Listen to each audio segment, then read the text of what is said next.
inviolável, salvo, nesse último caso, que seria o das comunicações telefônicas, estão de salvo no último caso, por ordem judicial, nas hipóteses e na forma que a lei estabelecer para fins de investigação criminal ou instrução processual penal.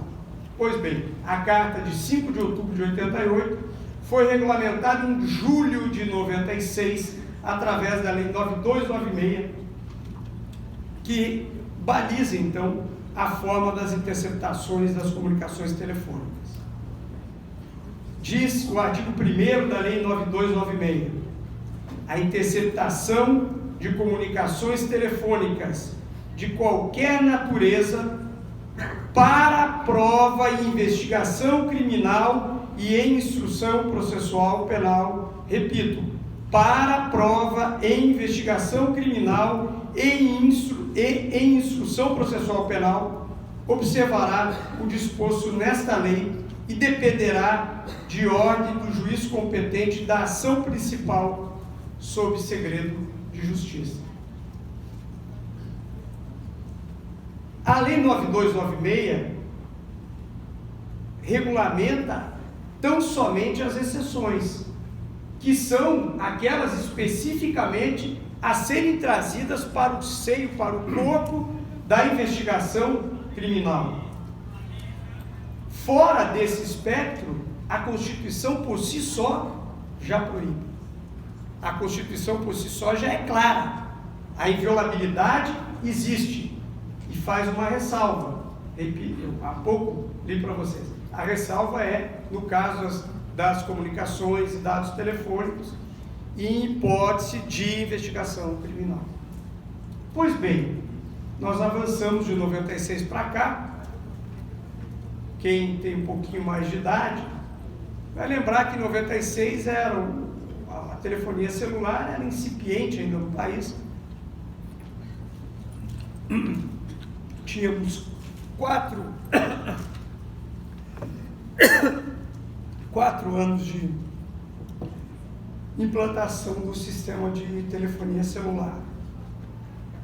E nós não tínhamos as comunicações telemáticas, aquelas decorrentes dos aplicativos, e o doutor Eduardo, que é profundo conhecedor dessa parte digital, me corrija se eu cometer alguma impropriedade em relação a esses conceitos, mas nós não tínhamos a possibilidade de interceptação desses dados, que hoje são responsáveis por 90%, quase 90% das comunicações. Não raro. Como é seu nome?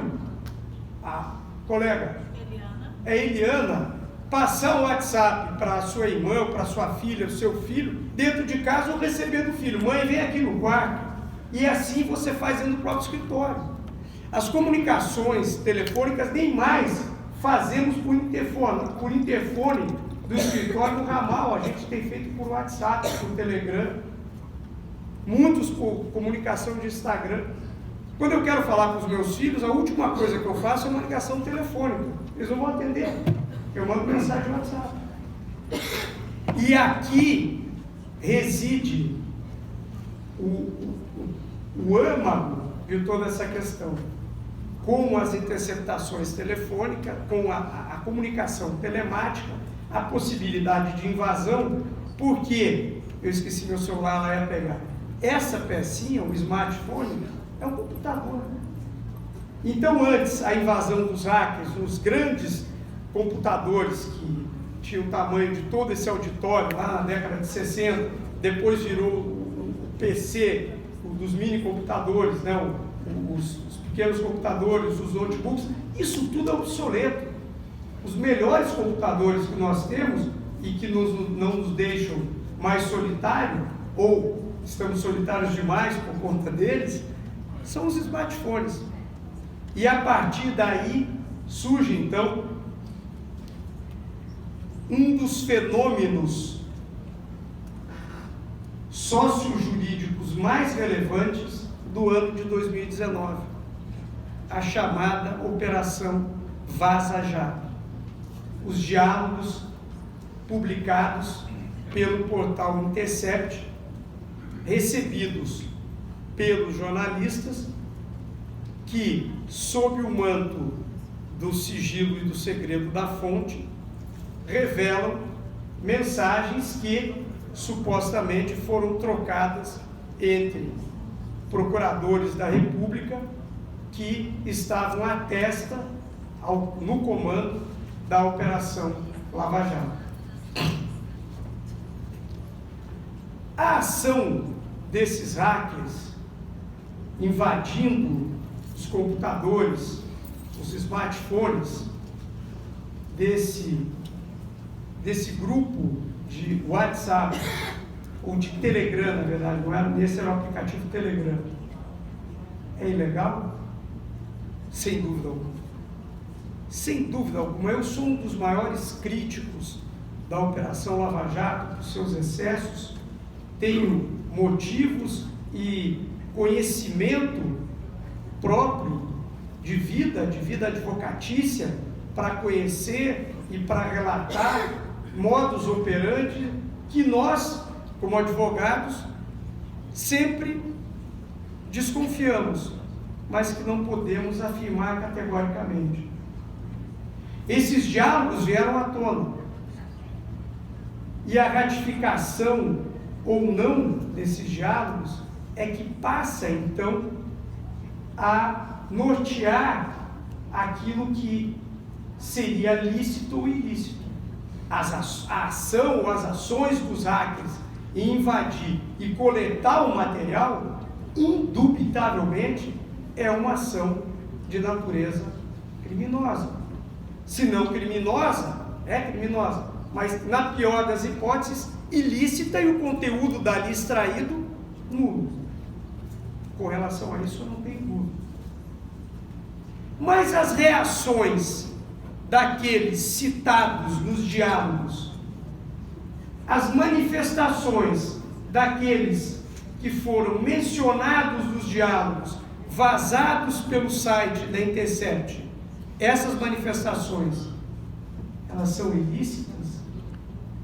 O fruto da árvore, aquela velha teoria, da árvore envenenada, o fruto seria podre, ainda que o fruto fosse podre.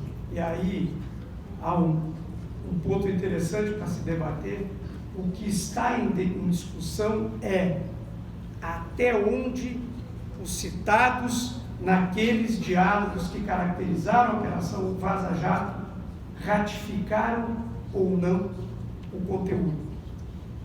No primeiro momento, e os senhores vão se lembrar, tanto o ex-juiz, hoje ministro da Justiça, quanto o procurador-chefe da operação, não desmentiram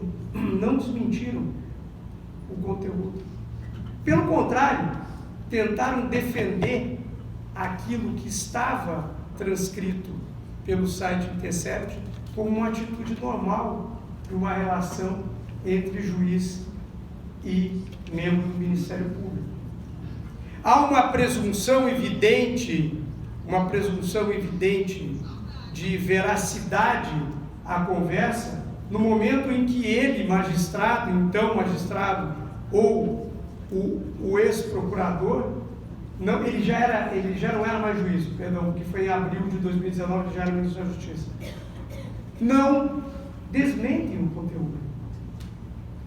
E à medida em que os áudios, as mensagens e os áudios foram sendo vazados, e aquilo é de uma fidelidade tal, doutor Eduardo, o senhor que conhece bem o direito digital, que por mais nulo que sejam, e eu não estou dizendo que não é nulo, mas no momento em que isso foi sendo vazado, e cada vez mais, a conta-gotas, os próprios procuradores se manifestavam de modo a não refutar os termos, nós vamos criando a presunção da veracidade, do contexto da situação, do contexto das mensagens.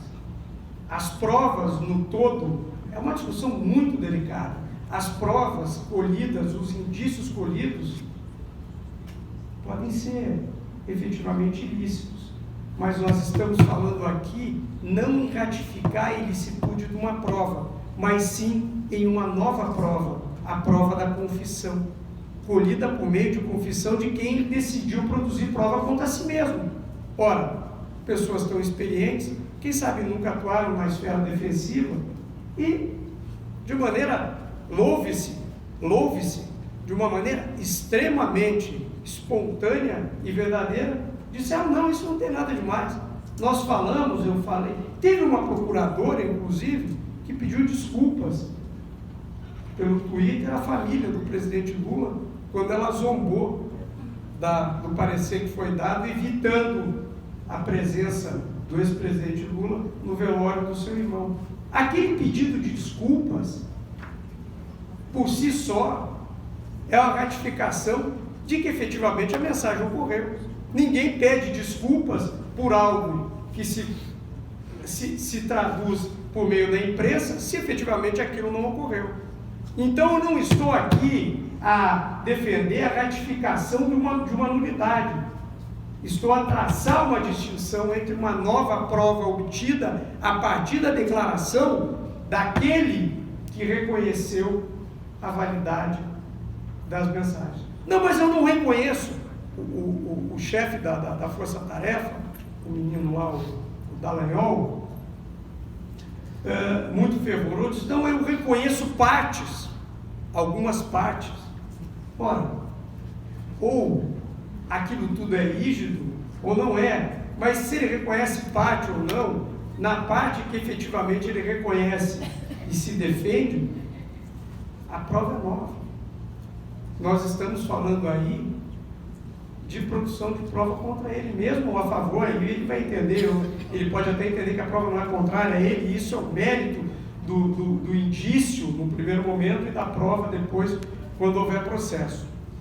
A realidade é que essa confissão expressa, e ela somente, na minha ótica, pode ser feita de maneira expressa. O silêncio que o ex-juiz, ministro da Justiça, passou a fazer a partir do momento em que os demais áudios e mensagens foram vazadas, na minha opinião, não configura prova produzida. Porque a confissão e o reconhecimento deve ser expresso, uma vez que a raiz é ilícita. O indício é ilícito, a prova é ilícita, e para derrubar essa realidade, somente se houver algo expresso reconhecendo aquilo, e não, como, repito, como uma ratificação, e sim como uma nova prova. Portanto, de maneira ficta, o silêncio, mas tacitamente ele concordou. Não. Eu sou, quem sabe, um dos grandes críticos do juiz Sérgio Moro. A minha história de vida mostra embates e vários embates que tive com ele. Eu conheço desde os tempos que eu advogava no Paraná, lá em Curitiba. Em 2003, montei um escritório em Brasília, migrei aos poucos, estou em Brasília já há muito tempo, né? Mais de 15 anos, e o modus operandi para quem advogou e advoga no Paraná nunca foi diferente por parte desses procuradores da República e desse magistrado. Mas eu não posso aqui defender o contrário do que eu sempre vaticinei, do que eu sempre defendi, do que eu sempre elevei, que é a garantia constitucional da inviolabilidade das comunicações telefônicas, salvo por ordem judicial. Eu não quero, para aquela pessoa, para um desafeto, para o meu maior inimigo, o tratamento contrário àquilo previsto na Constituição.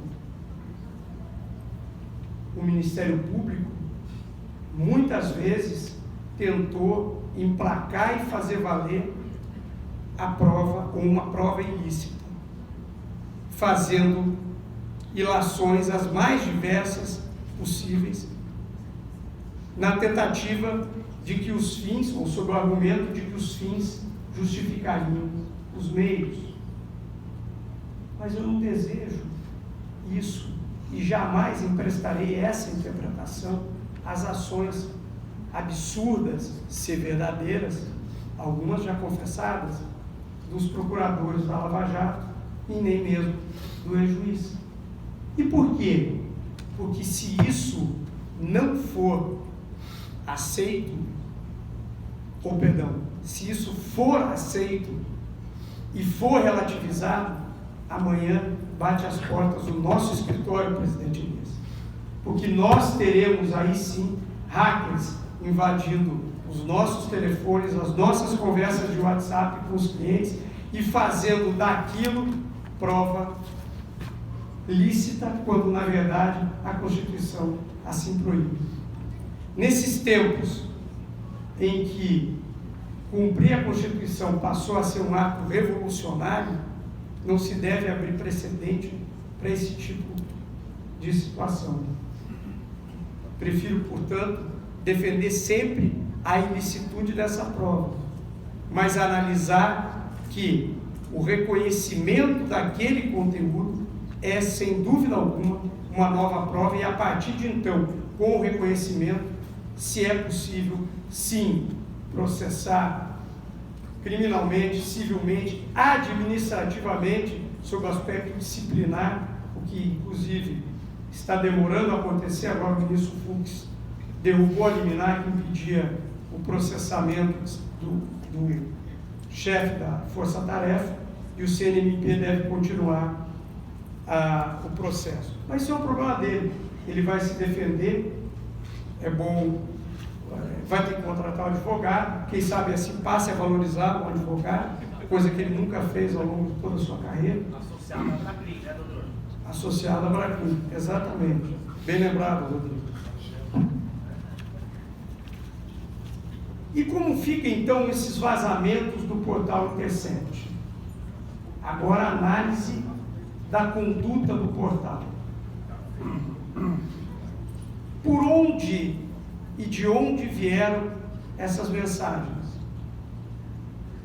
O sigilo da fonte é algo, por muitos, extremamente criticado, como o é o nosso sigilo profissional, em relação aos nossos honorários, que vez ou outra bate a porta e tem tramitando no Congresso, o Joaci, que é conselheiro federal, sabe disso, projetos de lei para derrubar o sigilo profissional em relação à origem dos honorários advocatícios, em relação às nossas comunicações telefônicas, né? Como ficaria então essa questão do sigilo da fonte? Eu prefiro a imprensa livre, por mais que ela me critique. Já recebi muitas críticas injustas à imprensa, mas eu prefiro ela assim. Ainda que injusta, exagerada, muitas vezes no aspecto jurídico falando besteira, vendo pessoas que nada entendem do contexto jurídico, mas é preferível se manter o sigilo da fonte. E esse sigilo da fonte que o Glenn traz e mantém e preserva, aliado às revelações que a Intercept traduz a cada, quinzena ou semana, acaba dando, com a concordância e a ratificação daqueles citados, não só veracidade, mas lógica. E aí o princípio que nós estamos a falar em lógica, uma situação até filosófica, dá lógica àquilo que descrito e revelado pelo site. Portanto, esse fenômeno da Vaza Jato tem, sim, um caráter importante, que é revelar intestinamente o que aconteceu, ou o que supostamente aconteceu na Operação Lava Jato. Todavia, o conteúdo daquilo revelado, desde que não ratificado pelos seus atores, é ilícito e assim sempre eu defenderei. Como defenderei a punição dos hackers que invadiram o telefone do procurador-chefe, como defenderei a ilicitude e a nulidade de qualquer prova que não tenha sido manifestação, não tenha havido manifestação prévia, porque essa daí não está sob o crivo da 9296, tampouco do inciso 12 do artigo 5º. Assim, espero ter colaborado com o debate, finalizando que nós precisamos urgentemente deixar de aceitar o grande Big Brother que se tornou o mundo como algo absolutamente normal e passar a pensar de modo prospectivo no aspecto coletivo, porque a crítica, sempre que é feita ao terceiro, é interessante, até o momento em que bate às nossas portas. Isso vale para tudo, para a presunção de inocência, somente após o trânsito em julgado. Isso vale para a questão da licitude da prova, no caso das comunicações telemáticas, ainda que seja com comunicação do Ministério Público, que bate, desrespeita os advogados, mas isso é um defeito deles. Em relação a eles, eu morro aqui defendendo que o que não foi objeto de ratificação não é nova prova e o que foi produzido é prova ilícita. Muito obrigado.